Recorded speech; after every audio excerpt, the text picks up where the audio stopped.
Olá a todos, começamos o programa Ponto de Vista. Eu tenho a satisfação de receber aqui o Dr. Rodrigo Colombelli, delegado. Quero agradecer bastante por ter aceitado o nosso convite, Dr. Rodrigo. O senhor que tem desempenhou nos últimos anos, principalmente, um trabalho na segurança pública. Como tem sido esse desafio de cuidar da segurança pública, principalmente no Brasil, um país violento, e Alagoas configurou nos últimos anos um estado muito violento?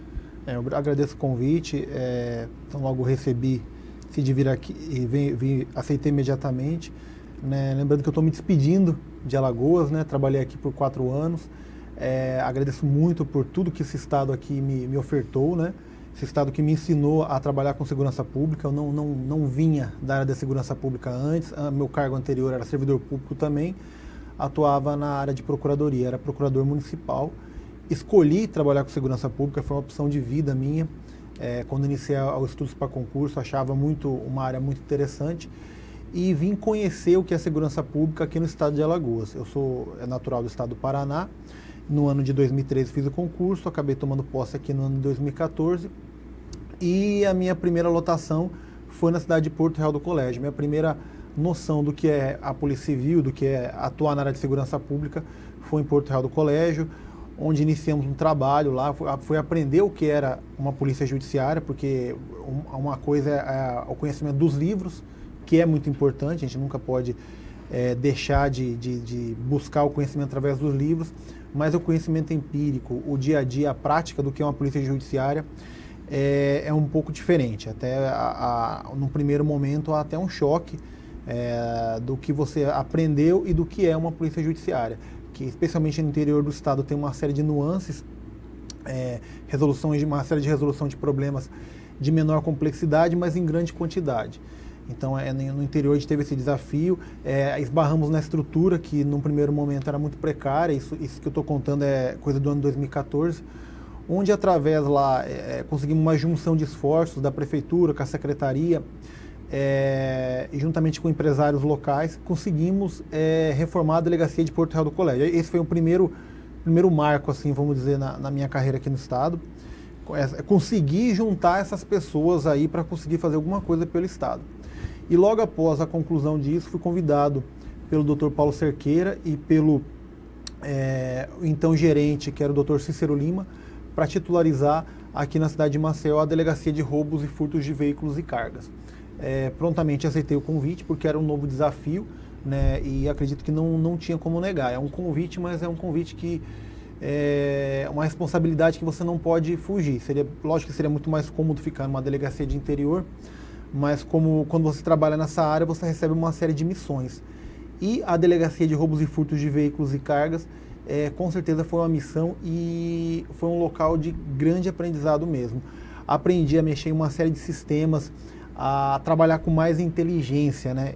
Não inteligência no sentido que as pessoas conhecem, de ser inteligente, no conceito de inteligência policial.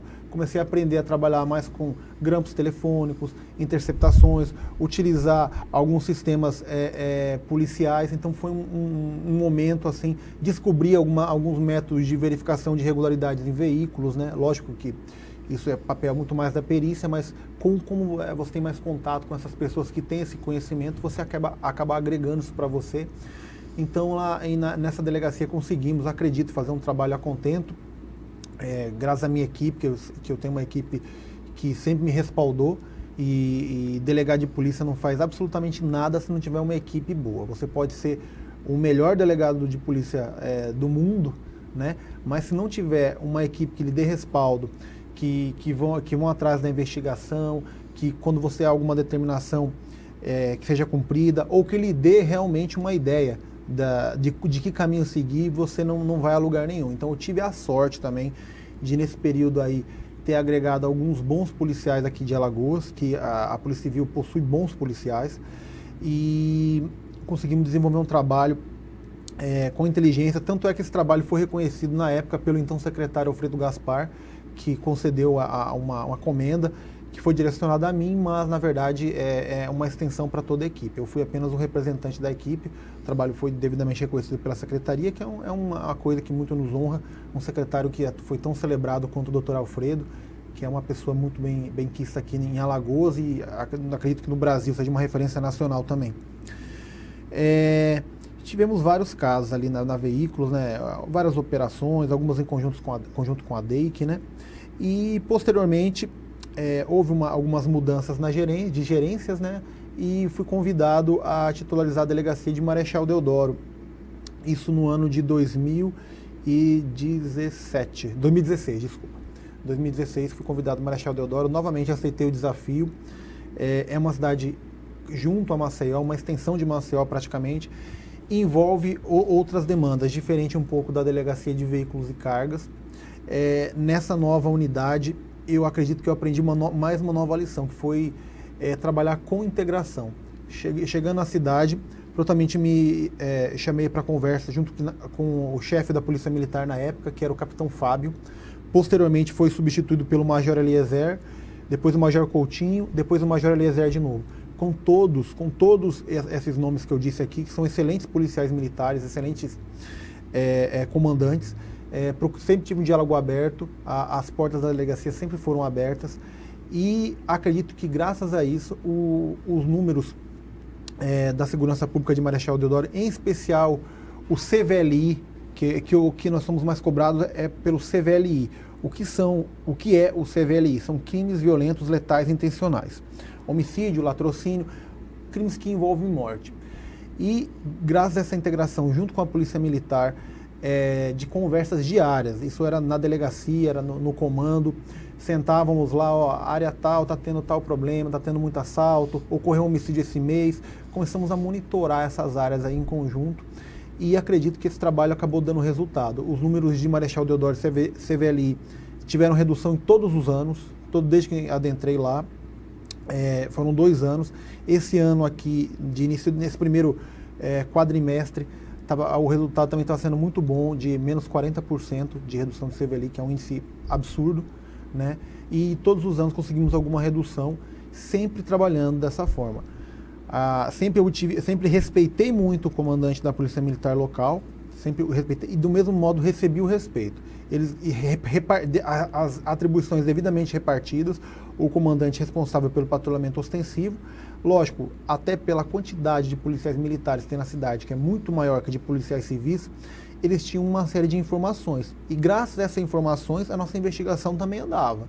Então, acredito que a integração é essa, de repartir essa informação, de as instituições não serem uma ilha, mas dentro disso cada instituição, a Polícia Civil, a Polícia Militar, cada uma tem sua missão, né? Então, nunca houve uma ingerência, algum pedido, alguma coisa fora do tratamento institucional advindo da Polícia Militar para mim, e do mesmo modo nunca fiz pedidos que não sejam profissionais para eles.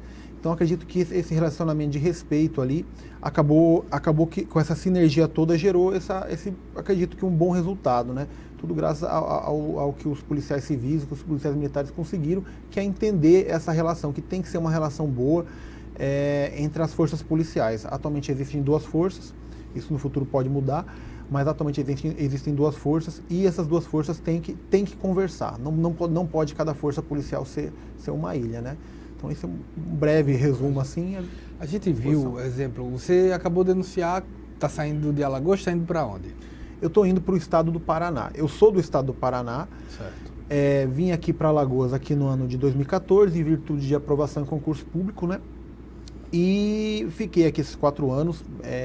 Realmente gosto da cidade. Eu tenho Alagoas como meu segundo estado. Um estado realmente que o meu filho é alagoano, com muito orgulho, né?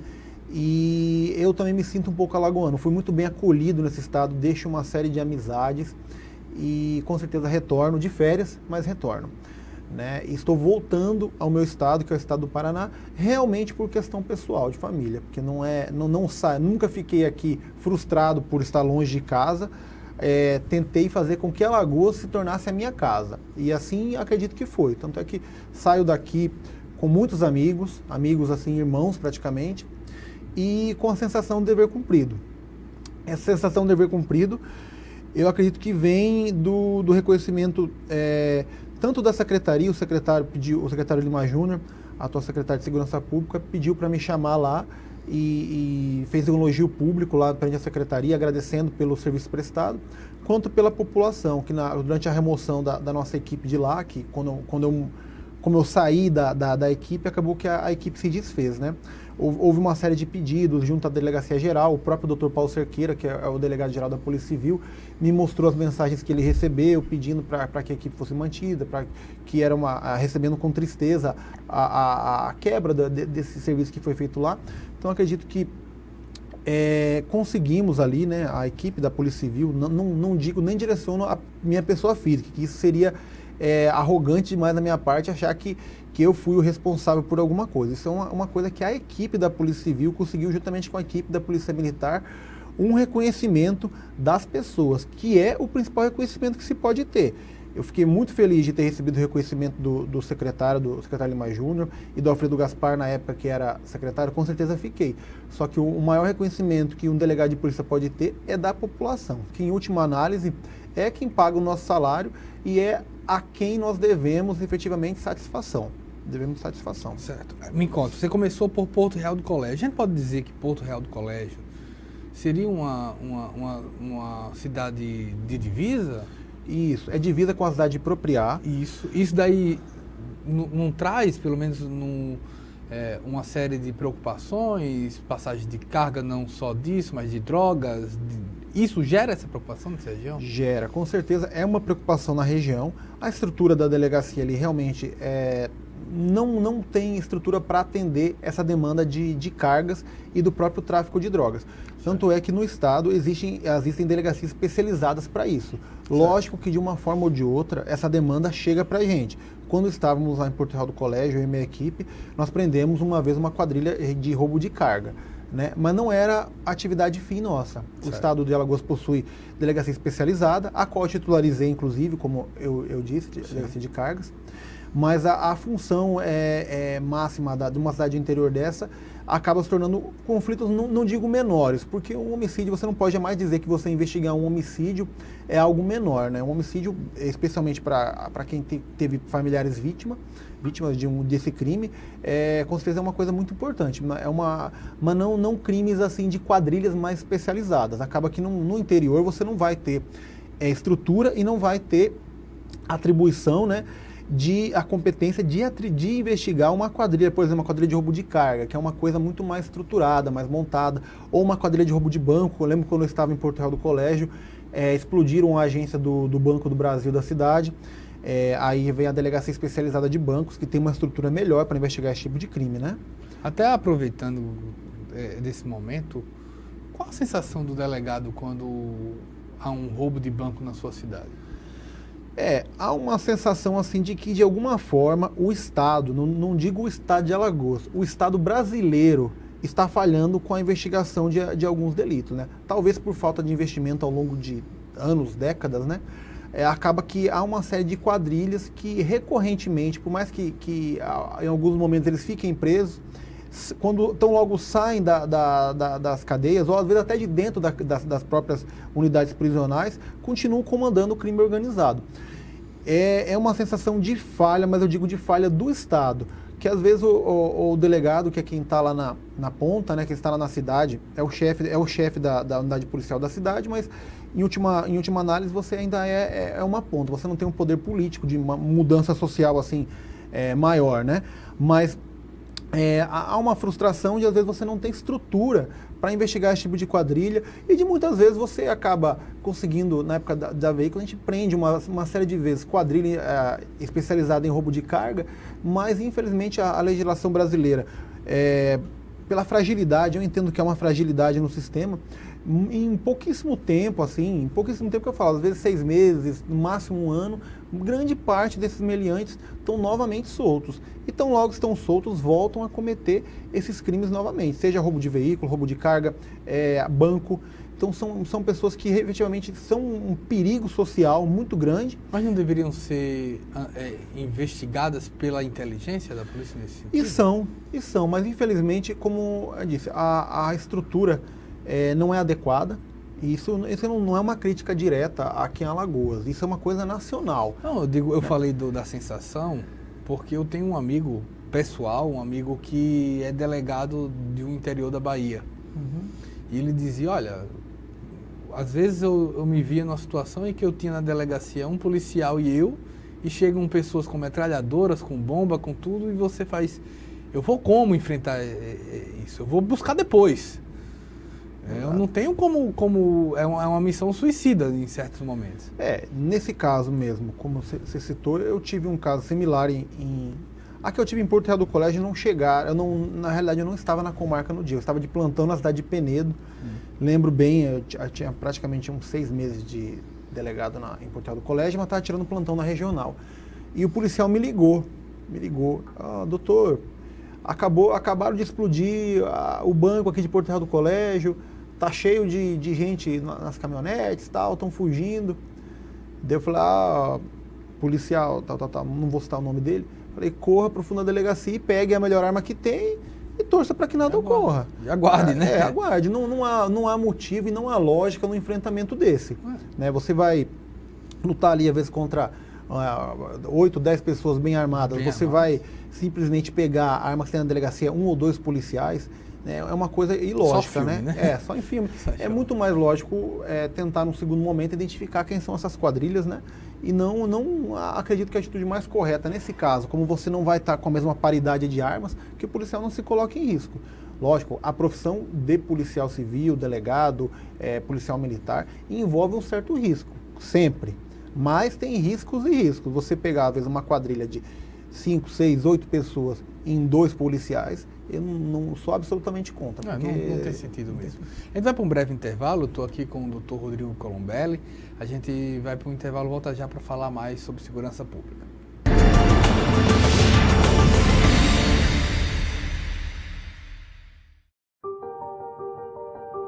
Nous avons demandé à des enfants de jouer à un célèbre jeu de société.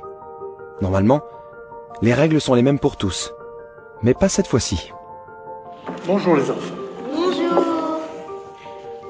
Une moitié de joueurs commence avec 1500 €, l'autre moitié avec 750 €. Mais ça se fait pas. Ça se fait pas. Un des joueurs favorisés aura 3 rues et 2 maisons dès le début de la partie. 3 rues et 2 maisons. Non. Ça se fait pas. C'est injuste. Un joueur possède une carte qui lui permet de ne jamais aller en prison. Là tu vas en prison. Pourquoi? C'est comme ça, c'est la règle. 1, 2, 3, 4. Comme tu as des béquilles, tu ne peux pas acheter de gare. Tu passes par la case départ, normalement c'est 200, mais toi, comme tu es une fille, c'est 150. Pourquoi? Et les garçons, ils gagnent combien s'ils passent à la case départ? 200. Pourquoi? Tu vas jouer 6 dés là. Mais il y a que des 1. Mais ça se fait pas. Mais t'as vu la tricherie. Mais toi, par exemple, tu vas pouvoir acheter que la première partie. Et pourquoi? Mais pourquoi? Ça m'énerve.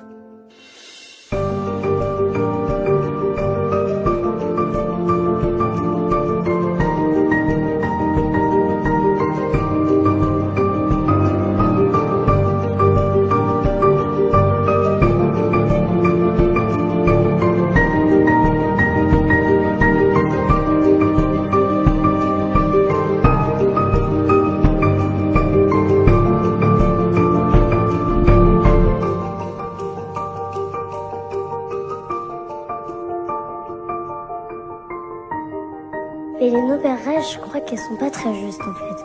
Je crois même qu'elles sont pas justes du tout.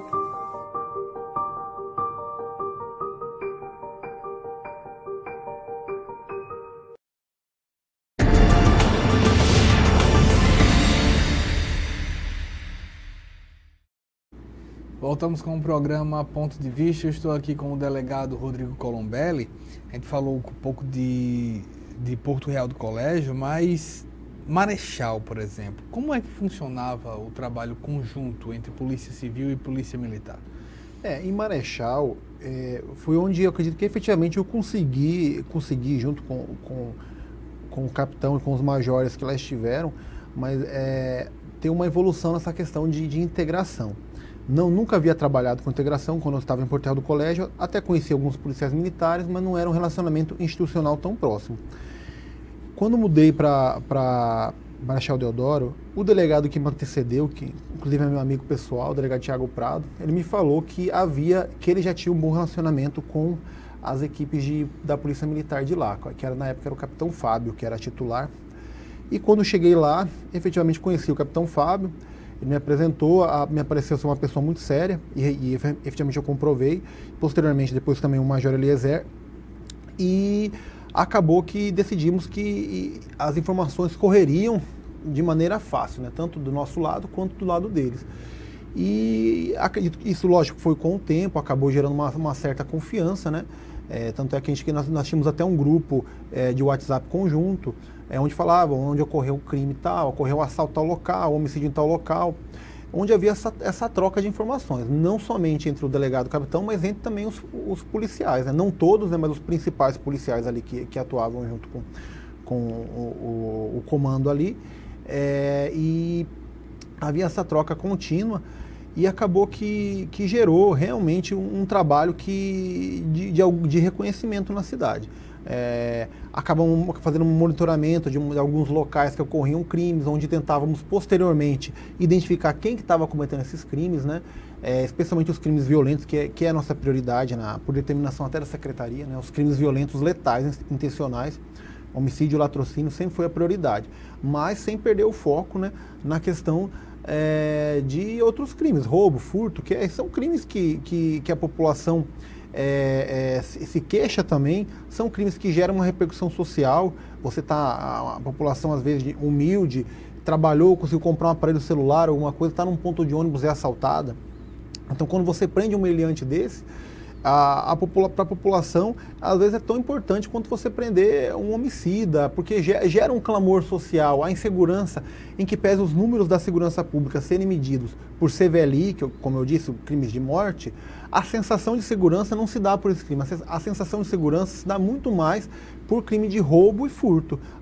Se eu perguntar para grande parte das pessoas aqui, qual que é o seu maior medo quando você sai na rua? Você tem medo de ser morta ou você tem medo de ser assaltada? Eu acredito que a maioria vai dizer que tem muito mais medo de ser assaltada, que ela acredita que a probabilidade dela ser assaltada é muito maior do que dela ser morta na rua. Então acaba que, em que pese a violência é muito mais medida por crimes de morte, a sensação de segurança se dá muito mais por esses crimes de roubo, crimes patrimoniais, né? Quanto ainda pesa, ou pesa na verdade, o fator de tráfico de drogas em Alagoas? O tráfico é um crime que, infelizmente, de resolução difícil. Mas a resolução que eu falo não de prisão. Prisão por tráfico se tem muito, a quantidade é industrial. Eu quando tiro plantão aqui na central, no COD, né? Eu tiro plantão no COD, uma ou duas vezes por mês, tirava, né, plantão no COD. Você vê que a maioria dos flagrantes delitos aqui em Alagoas, eu acredito que isso repercuta nacionalmente, é por tráfico de drogas. Mas é o tráfico mesmo ou o usuário? Não, grande parte tráfico, só que a questão toda aqui se prende muito por tráfico, mas se prende muito por tráfico os pequenos traficantes. Não estou falando que não se prendam os grandes, tanto é que tem a delegacia de tráfico, titularizada pelo delegado Gustavo Henrique, que é um dos melhores delegados aqui de Alagoas, sempre faz operações grandes que consegue prender grandes traficantes, mas essa não é a regra, até porque a DRN, a delegacia de tráfico, a DRN, ela não vai ter capilaridade de prender todos os grandes traficantes. E até mesmo o setor de inteligência da Secretaria de Segurança Pública trabalha para investigar esse tipo de coisa, para verificar quais são os grandes traficantes de Alagoas. Mas a realidade hoje... Como a gente diferencia o que é um grande traficante do que um pequeno traficante? Ele é um subordinado do grande traficante? Exato. O grande traficante geralmente é quem vai comandar alguma área de tráfico. O traficante da grota tal, grota do Cigano, grota tal, região tal, ele vai ser o chefe, o grande distribuidor de drogas naquela região, né? Aí o pequeno, às vezes tem pessoas que você prende ali por tráfico que são verdadeiros miseráveis mesmo. Ao flagrante, realmente ele está cometendo crime de tráfico, está vendendo uma substância entorpecente, só que você vai na residência dele, a miséria é extrema. Você vê que ele é um traficante de realmente o subordinado ali. Não é uma pessoa que está melhorando de vida com o tráfico, não que eu acho que alguém tem que melhorar de vida com uma atividade ilícita. Quem faz atividade ilícita tem que ser presa. Só que eu vejo um ponto de vista muito mais pessoal e na prática do nosso dia a dia, que o que falta muito hoje no Brasil são políticas públicas para investir realmente na base. O que seria a base? Educação dessa população mais humilde, dar oportunidade.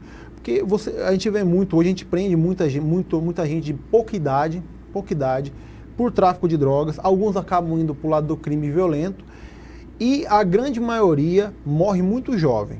Esse pessoal, eu digo que nós fizemos no começo do ano, sentei com alguns policiais, começamos a comentar dos homicídios que tivemos ano passado. Grande parte já eram pessoas egressas do sistema prisional, já haviam sido presos por tráfico, por roubo, todos de baixa idade, era 25, 22, 21, alguns menores de idade, todos mortos. Grande parte dos homicídios acaba que é gerado por esse tráfico pequeno, o tráfico de pessoas que muitas vezes não tiveram oportunidade, não tiveram uma estrutura familiar, uma oportunidade na vida, não tiveram acesso ao estudo por vários motivos, e acaba que gera essa demanda de segurança pública, uma demanda que, na verdade, em análise mais profunda, houve uma falha do Estado lá no começo com essa pessoa, e acaba que ele volta para o Estado cometendo esse tipo de crime. Não estou dizendo que não tem que ser preso, que não tem que responder. Tem que ser preso, tem que responder. Mas os nossos governantes, a população em si tem que repensar, porque grande parte hoje dos jovens aí, que estão nascendo hoje, que são crianças hoje, e que não estão tendo essa oportunidade hoje, possivelmente no futuro vão se voltar contra a sociedade. Em que sentido? Vão partir para o tráfico, vão partir para o roubo. Grande parte por falta de oportunidade.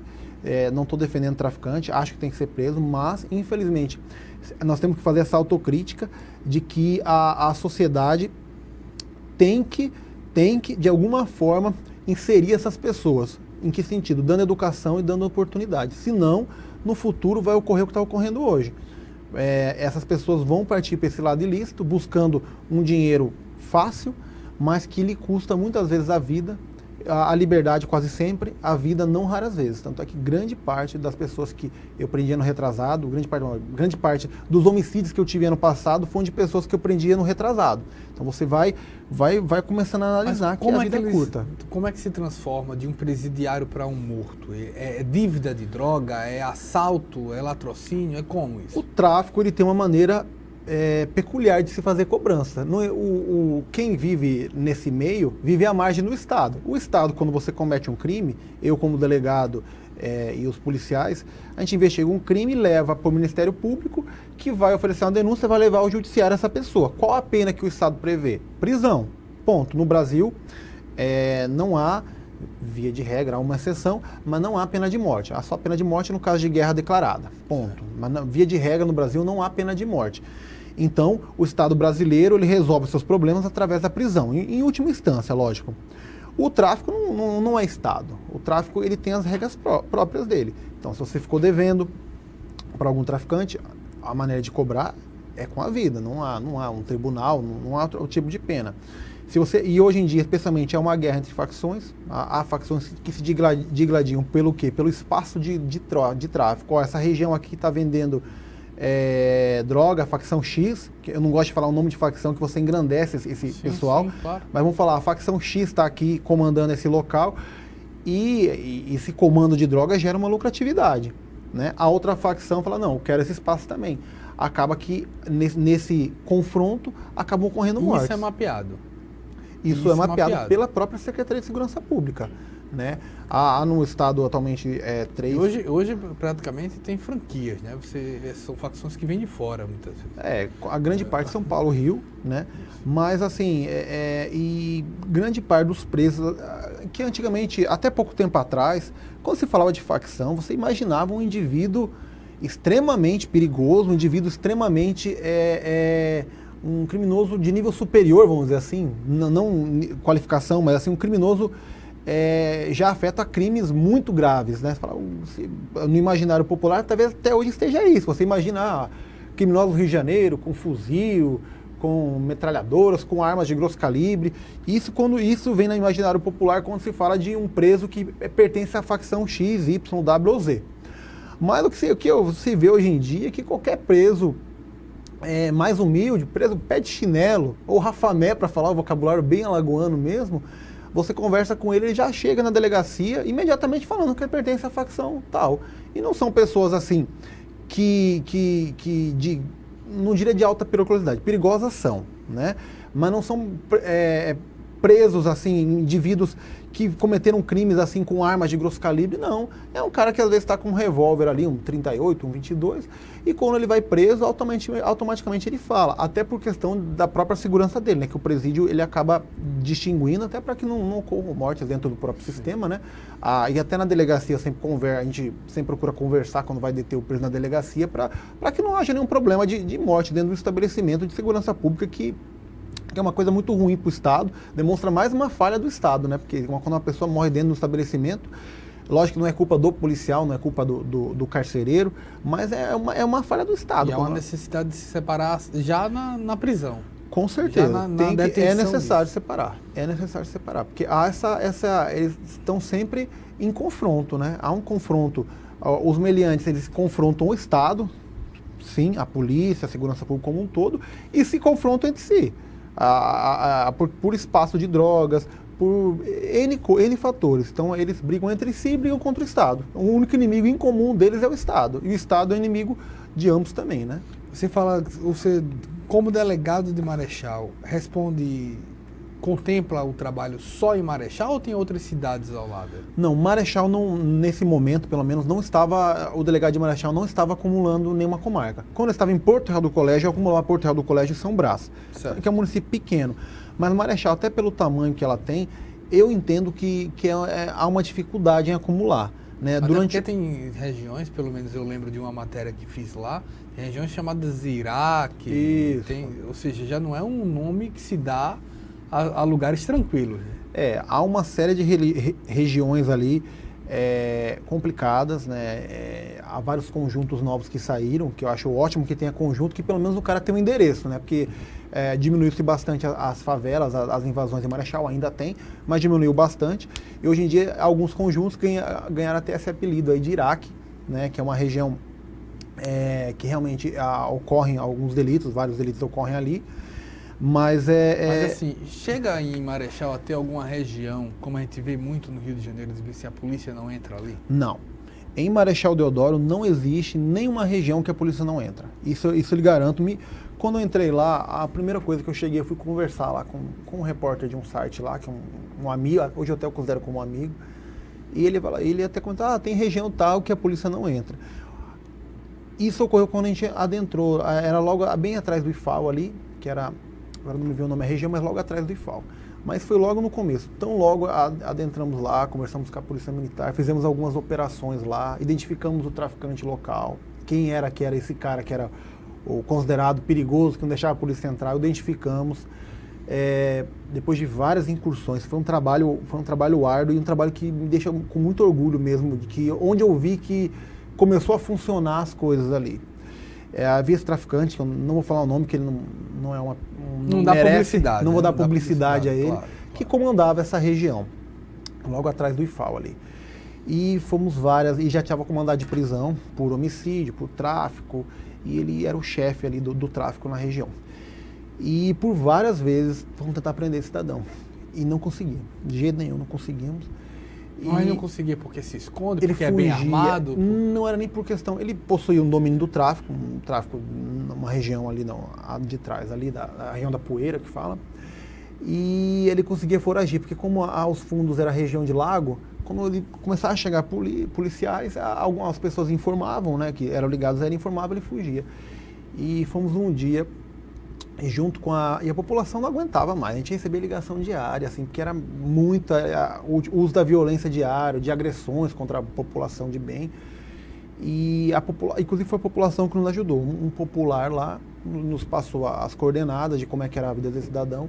Fomos um dia com uma equipe muito grande da Polícia Militar, da 5ª Companhia, a polícia de Marechal Deodoro, da Polícia Civil, e fizemos um cerco efetivamente na região com muitas equipes e conseguimos nesse dia prender esse traficante. Aí foi uma coisa que nos marcou muito, nós levando ele preso, levando ele algemado, preso, ele e outra, acho que foi preso nessa operação foram umas 4 pessoas, mas ele era o principal. E algumas pessoas assim passavam longe aplaudindo mesmo, agradecendo, porque assim foi uma paz na região, porque o indivíduo ele estava num ponto assim de todo momento ameaçar, havia cometido alguns homicídios. Então, quando foi preso, assim, a quantidade de ligações que recebia na delegacia, na matéria, eu fiquei olhando logo abaixo da matéria, algumas pessoas elogiando. Então, foi a primeira vez que eu senti ali que esse trabalho junto ali com o comandante da Polícia Militar ali, que deu certo, que foi uma resposta importante para aquela população, que é onde eu senti a gratidão da população, porque infelizmente ou felizmente, às vezes até merecidamente, a polícia é alvo de muitas críticas, né? Nós estamos, tanto é que você fica até calejado de receber crítica. Então, quando vem um elogio, ainda mais vindo da população, que você sabe que é uma coisa verdadeira, alguém ligar na delegacia ou ligar na companhia, na 5ª companhia, agradecendo por você ter prendido uma pessoa, é algo assim impagável. Isso é gratificante. É gratificante. Ainda indo para o nosso segundo intervalo, eu estou aqui com o delegado Rodrigo Colombelli. A gente volta já com o programa Ponto de Vista.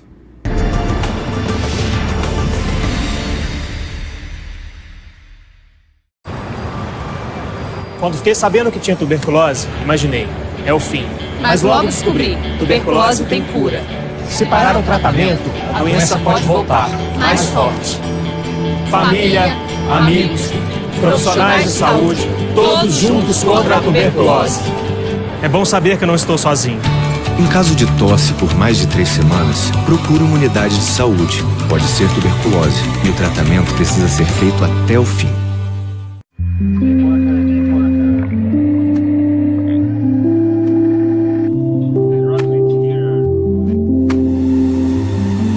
Caraca, é muito peixe. 2, 3, 4, 5, 6, 7, 8, 9.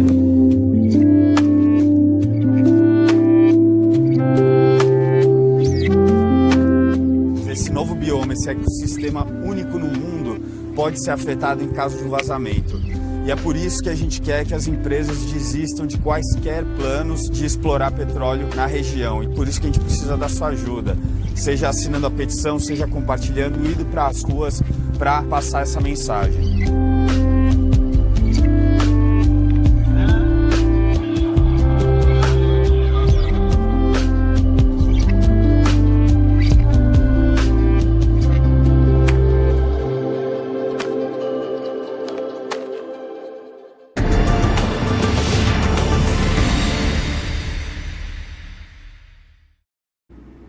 Voltamos com o programa Ponto de Vista. Eu estou aqui com o delegado Rodrigo Colombelli. A gente falava da prisão em Marechal. Quanto a comunidade é importante, doutor? Olha, a comunidade ela tem um papel de extrema importância. Inclusive, eu digo que grande parte das prisões que nós fizemos é graças à denúncia. É denúncia. Lógico que tem um serviço de inteligência, tem policiais que vão trabalho de campo, levantar informações. Tem várias ferramentas, a interceptação telefônica e etc., vários outros meios, mas a população, quando a população quer ajudar, o trabalho rende. Você vai receber denúncia, já tivemos várias prisões ali, de indivíduo que a gente não conseguia localizar, a população denunciava pelo 181, que é uma ferramenta, acredito assim, imprescindível hoje em dia para se trabalhar, 181. Nós na época disponibilizamos até um WhatsApp da delegacia, que ajudou muito, muita pessoa mandava WhatsApp, estava procurando um criminoso, a pessoa tirava, teve um cidadão que se dispôs a tirar a foto e mandar o endereço. Então, a população, quando ela quer ajudar a segurança pública, a polícia civil, a polícia militar, ela tem um poder assim, muito grande e realmente ajuda a fazer o trabalho render. Lógico que para isso acontecer, para a população passar a informação, ela tem que confiar na instituição. E eu acredito que qualquer policial civil, policial militar, quando ele ganha a confiança da população, o trabalho dele vai ficar muito mais fácil, porque a informação vai chegar e chega com qualidade, porque às vezes chegam denúncias, às vezes de gente, às vezes até de má fé, querendo prejudicar algum vizinho. Lógico que a informação é checada, não se pega uma denúncia e acredita em tudo que está ali. Não tem como agir dessa forma, senão você vai cometer muita injustiça.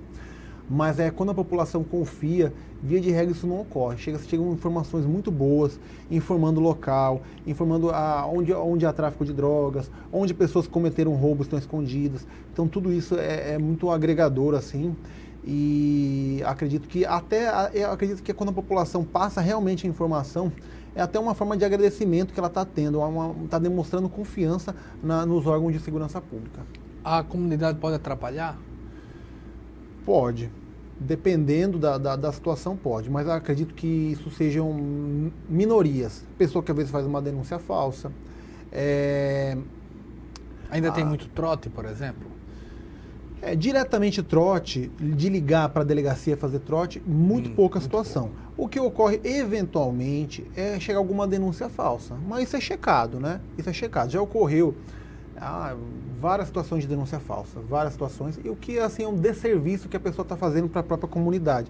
Às vezes ocorreu algum homicídio, alguém faz alguma denúncia dizendo que foi a pessoa tal e não foi, mas vai ser checado, né? Então, se a pessoa tem essa intenção de prejudicar, ela não vai prejudicar essa pessoa ali que ela acha que está prejudicando, porque ninguém vai prender ninguém somente com base na denúncia dela, isso vai ser checado. Ela vai estar prejudicando o Estado e se prejudicando, porque a polícia vai acabar perdendo um pouco de tempo indo atrás daquela informação.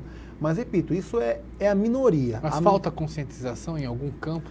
Em alguns momentos, sim, mas eu acredito que a maioria das denúncias que recebemos são de pessoas de bem e que estão ali para colaborar. Eventualmente, pessoas de mau caráter vão ter em qualquer lugar, mas a maioria das pessoas são de bom caráter. Então, a maioria das denúncias que chegam, né, e que são checadas posteriormente, possuem alguma veracidade. Há uma porcentagem que realmente, com tristeza, eu digo isso, mas há uma porcentagem de denúncias falsas, o que infelizmente ocorre em outros órgãos, ocorre até com bombeiros, ocorre em todo local, pessoas que realmente às vezes não têm o que fazer ou não tiveram uma instrução adequada, faltou alguém, os pais falharam, alguém falhou, que leva a pessoa a achar engraçado, achar bonito ter esse tipo de atitude, quando na verdade ela está se prejudicando, indiretamente ela está se prejudicando, fazendo com que o Estado, fazendo com que a Polícia Civil, Polícia Militar, eventualmente o Corpo de Bombeiros, acredito que são os maiores prejudicados até nisso, se gaste recursos públicos, seja recurso público no sentido de combustível, da viatura, do carro do bombeiro, o carro da polícia, e até dos recursos humanos, né, o policial ou o bombeiro, e ao local para verificar uma situação que não possui nenhuma veracidade. Né? Sempre que se fala em segurança pública, em como melhorar, se fala sempre também em número de efetivo de policiais. Mas também há uma corrente que pensa a segurança pública que diz que é preciso contar mais com a população porque é impossível deixar um policial em cada rua, um policial em cada local.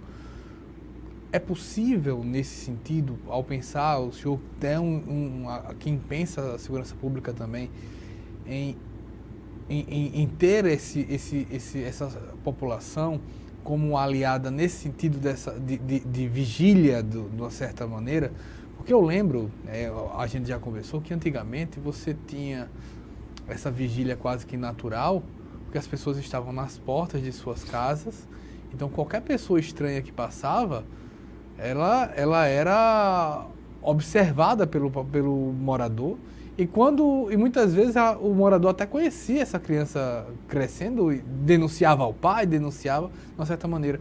Como pensar essa nova sociedade em que as pessoas estão dentro de casa para poder ajudar na segurança pública? Eu parto do pressuposto que você só vai ajudar quem você confia, né? Então, de alguma forma, as polícias, as forças de segurança pública têm que estar mais próximos da população para isso, né? Há alguns projetos aí que tentam fazer essa aproximação, né, de polícia comunitária e para ganhar essa confiança da população. Mas sobre outro ponto que você citou também, há necessidade, especialmente, vou dizer com relação à Polícia Civil. Com relação à Polícia Militar, eu não tenho como dizer que eu não faço parte, conheço muita gente, lógico, mas com relação à Polícia Civil, é uma polícia que realmente carece de investimentos. Certo. É necessário um implemento de efetivo, a Polícia Civil, infelizmente, isso não estou falando só de Alagoas. Alagoas é o que eu vivo hoje, estou para viver outra realidade que acredito que é muito similar aqui no meu estado, que é o Paraná. É praticamente o mesmo problema. Os governantes, via de regra, eles pensam em segurança pública muito com ostensividade, com a polícia militar. Tanto é que o efetivo da Polícia Militar aqui, eu acredito que deve estar dando mais de 4 vezes da Polícia Civil em Alagoas. Acho que sim. 4 ou 5 vezes, a mais do que a Polícia Civil e está aumentando, né? Não é uma crítica à Polícia Militar. A Polícia Militar o número geralmente é maior e tem que ser maior que o da Polícia Civil. Só que você não pode pensar em segurança pública só numa das forças, né? A Polícia Civil é carente de recursos humanos. Aqui em Alagoas há uma carência de recursos humanos, há uma necessidade de contratação, isso em Alagoas, mas isso replica o Brasil inteiro. Infelizmente, nós não somos uma polícia que é vista.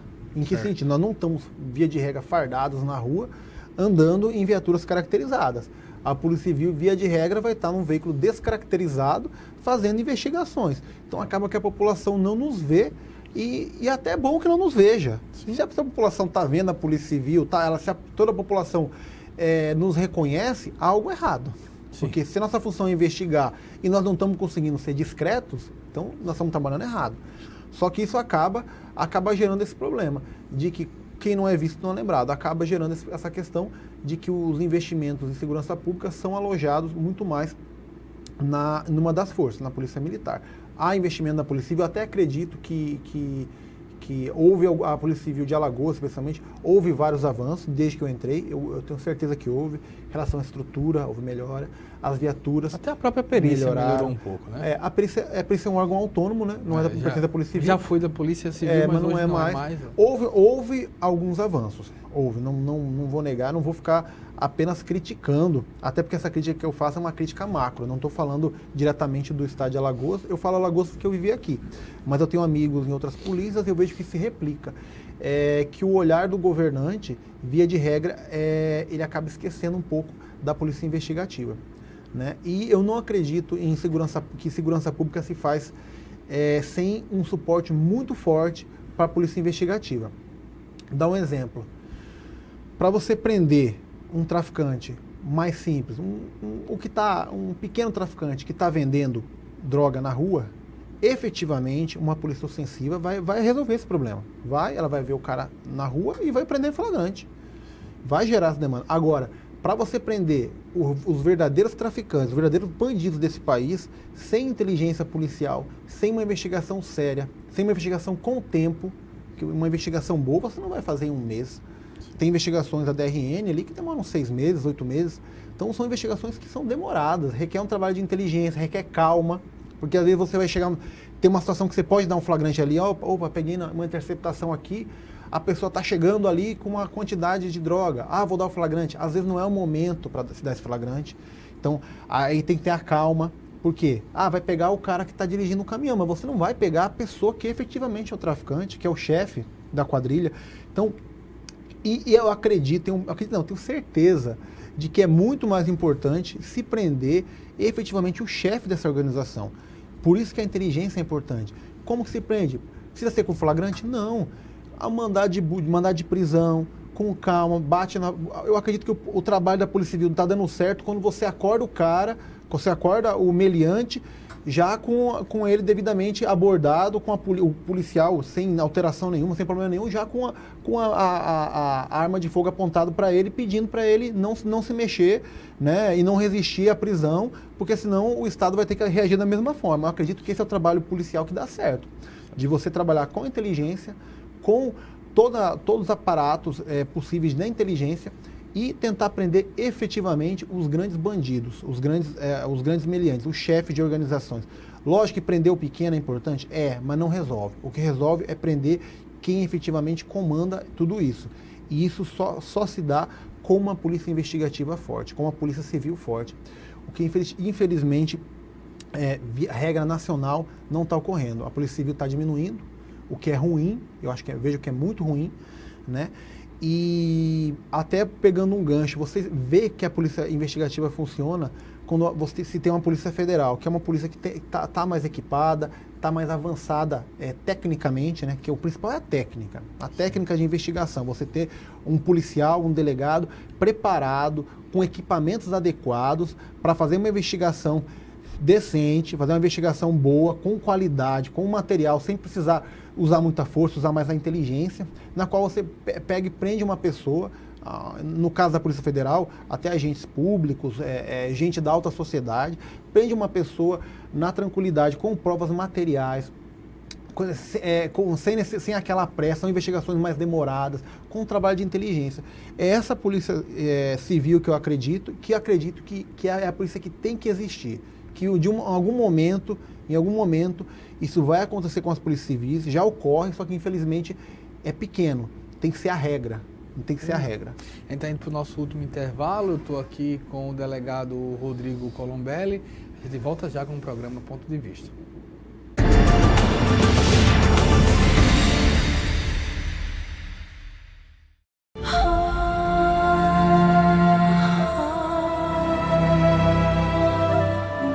O que é urgente para você?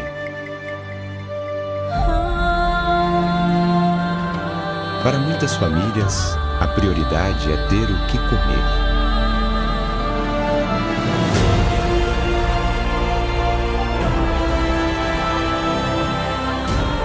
Muito triste aqui, sem água.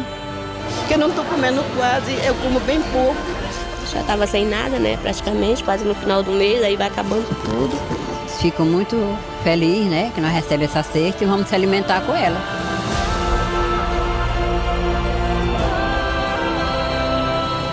Quando a LBV chamar, diga sim.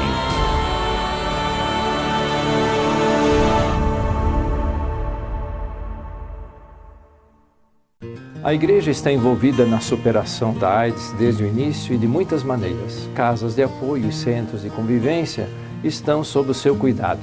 Agora somos chamados a contribuir informando a população sobre a necessidade do diagnóstico precoce para o HIV.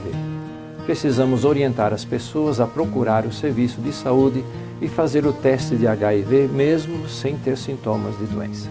Com a ajuda da Pastoral da AIDS, apoio do Ministério da Saúde e Unesco, preparamos uma campanha nacional com o tema Cuide bem de você e de todos os que você ama. Faça o teste HIV.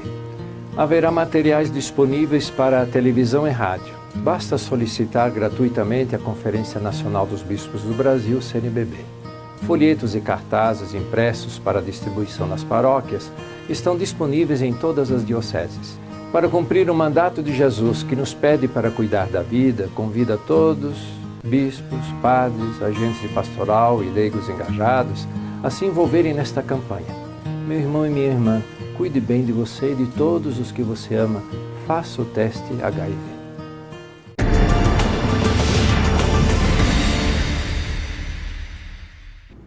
Voltamos com o último bloco do programa Ponto de Vista. Estou aqui com o delegado Rodrigo Colombelli. Você, pela passagem anterior na Delegacia de Roubos de Veículos e Cargas, qual a maior dificuldade hoje que tem de se monitorar essas quadrilhas? Acredito que o maior problema que há é porque essas quadrilhas elas não são regionalizadas, né? O que tem que ocorrer é uma maior integração entre os estados. Não é uma quadrilha de carga que é especializada, que mora em Alagoas, né, via de regra, talvez tenha algum integrante outro que seja de Alagoas, e que roube carga só em Alagoas. Essas quadrilhas aí, elas vão agir onde tiver facilidade, na região. Pode ter gente que é aqui de Alagoas, que rouba carga em Pernambuco, em Sergipe, Bahia, e por aí vai. Essas quadrilhas, elas não têm um local fixo, né? Então acaba que dificulta um pouco o trabalho. E às vezes nós tivemos uma vez uma quadrilha que nós prendemos, fomos prender em Pernambuco, no município de Bimirim. Eles estavam praticando roubos aqui em Alagoas, né, e fizemos um trabalho de inteligência, foi um trabalho, acredito que foi um dos melhores trabalhos assim, que conseguimos fazer. Utilizamos de uma série de mecanismos de inteligência, até houve um apoio na época da DEIC, da Delegacia DEIC, utilizamos interceptação e várias outras coisas. Identificamos que essa quadrilha possuía, os integrantes moravam nessa cidade, de Bimirim. Aí pedimos, como eu conhecia alguns delegados, pedi apoio para o delegado de lá, ele me colocou junto com a equipe lá, e fomos ao local e prendemos essas pessoas nessa cidade aí de Bimirim, que demonstra que a demanda de carga, ela vai ter esse problema, dessas quadrilhas não serem afetas a algum estado em si. Mas tem que fiscalizar também quem recebe? Isso é o principal, porque para você ter uma pessoa que rouba a carga, tem que ter alguém que compre, né? Então, tão importante quanto... isso seria até uma forma da população ajudar, né? População que eu digo, o pequeno empresário, o dono de mercado, saber da procedência dos produtos, né? E muitas vezes alguns maus empresários compram esse tipo de mercadoria para ter uma lucratividade maior e acabam fomentando esse tipo de ilícito, né? Então, a população em si pode ajudar? Pode. Não comprando produtos de origem duvidosa, os empresários também não comprando produtos de origem duvidosa, até porque isso é crime. Isso é crime de receptação. Se for de empresário, é receptação qualificada. Cabe prisão. Se for receptação simples, cabe fiança, mas vai responder a um processo criminal, né? E tivemos até um caso, quando estava na carga também, que nós aprendemos, foi uma carga, algum produto alimentício, acho que não era charque, uns que eram embalados assim. E nós fomos no mercado e prendemos o dono do mercado, de um mercado pequeno, no interior do estado, né? Era na cidade de Penedo, foi essa prisão. Obtivemos a informação, via inteligência, de que parte da carga estaria com ele. Mandei a equipe para lá, constatei que o lote era o mesmo, tudo era o mesmo, foi preso em flagrante. Está respondendo, não acompanhei depois, como eu sei da delegacia, acabei deixando. Mas ele foi preso e respondeu pelo crime, está respondendo. Então é bom que um alerta também aos empresários que esse lucro fácil pode ter um custo alto, né? Seja um processo criminal e uma desmoralização também de ser preso dentro do seu estabelecimento, a mercadoria sendo retirada, né? Tempos atrás a gente via, exemplo, já na parte de veículos, que houve em Alagoas, eu acho que talvez bem antes da sua chegada, o fechamento de ferros velhos, desmonte. Ainda há essa necessidade de se encontrar onde há o desmonte?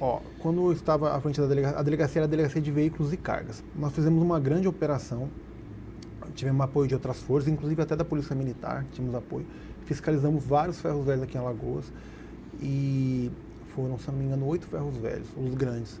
E nessa oportunidade encontramos em vários, não vou dizer em vários, a grande maioria não trabalha dessa forma, mas em 2 estabelecimentos prendemos o dono e o gerente do estabelecimento. Haviam veículos sendo desmontados dentro do estabelecimento. Então foram presos. Até recentemente teve uma audiência de um deles. Eu verifiquei que um deles já foi condenado, né? Foi condenado. Inclusive um deles foi tão ousado e me marcou isso aí. Mandei a equipe lá para a delegacia, para o Ferro Velho. Aí chegando no Ferro Velho, o gerente se identificou como policial. Não, sou policial civil. E apresentou uma carteira falsa de policial civil. Aí conduziram ele para a delegacia. Dele, não, essa carteira, não sei quem me deu. Inventou uma história lá. E aí na prisão dele foi pela receptação, no caso de veículo roubado, né? Havia um veículo lá dentro roubado. E também coloquei esse crime, que era o crime de uso de documento falso. Ele se apresentou como policial, com uma carteira funcional falsa. Não sei com qual intento ele fez isso, né, de apresentar para outro agente público um documento dessa natureza. Mas assim ocorreu. E foi preso. Esse já foi até condenado, inclusive, com receptação, né? Infelizmente há. Mas a grande maioria não trabalha dessa forma, até porque há uma série de fiscalizações. Até verifiquei há pouco tempo que a delegada atual, a doutora Angelita, uma excelente delegada, uma das melhores delegadas que temos aí também, ela fez uma operação também nos ferros velhos, acho que foi a operação peça certa, alguma coisa nesse sentido, e ela continuou fazendo. Então há uma fiscalização. Hoje em dia, um empresário dessa área não vai ficar tranquilo se agregar ao estabelecimento dele peças de origem duvidosa, porque ele sabe que pode ser fiscalizado, pode ser preso, e efetivamente há situações em que vai preso e responde a um processo. Pois bem, estive aqui com o Rodrigo Colombelli, muito obrigado, uma grande sorte, um grande sucesso no seu próximo trabalho, em outro estado, parabéns, agradeço.